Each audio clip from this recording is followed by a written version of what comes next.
Bhojpuri industry के superstar Dinesh Lal Yadav के भाई परवेश लाल यादव अपने करियर की शुरुआत फिल्म चलनी के चालल दुल्हा से किए थे और इनके साथ सुब्बी शर्मा भी फिल्म चलनी के चालल दुल्हा से ही डेब्यू किए थे। लेकिन क्या आप जानते हैं, परवेश लाल फिल्मों में आने से पहले वो एक आर्मी थे और आर्मी में परवेश लाल 4 साल तक ड्यूटी किए थे। हालांकि फिर ऐसा क्या हुआ जो परवेश लाल आर्मी की नौकरी छोड़कर फिल्मों में आ गए।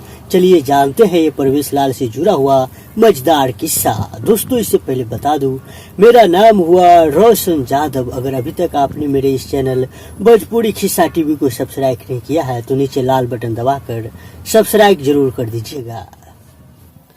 परवेश लाल यादव ने एक इंटरव्यू में बताया था कि उनके पिताजी चाहते थे कि उनके बड़े भाई निरहुआ सिंगिंग के क्षेत्र में जाए और वो आर्मी के जवान बने।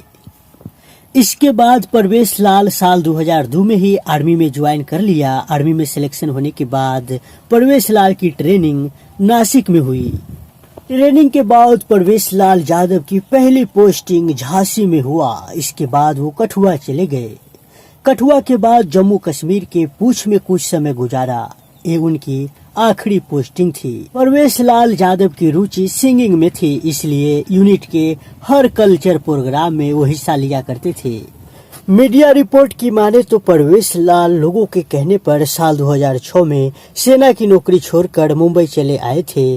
तब तक निरहुआ की भोजपुरी फिल्मों में काफी पहचान भी हो चुका था। परवेश लाल जब मुंबई आए तो बड़े भाई के कहने पर एक्टिंग, डांसिंग और एक्शन की बारीकियों को सीखने लगे।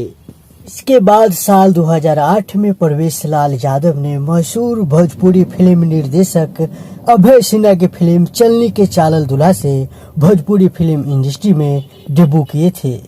और परवेश लाल यादव के साथ ही जयपुर की रहने वाली एक्टर सुब्बी शर्मा ने भी डेब्यू किया था। दोनों के इस फिल्म ने काफी नाम दिया। फिल्म काफी पसंद की गई थी।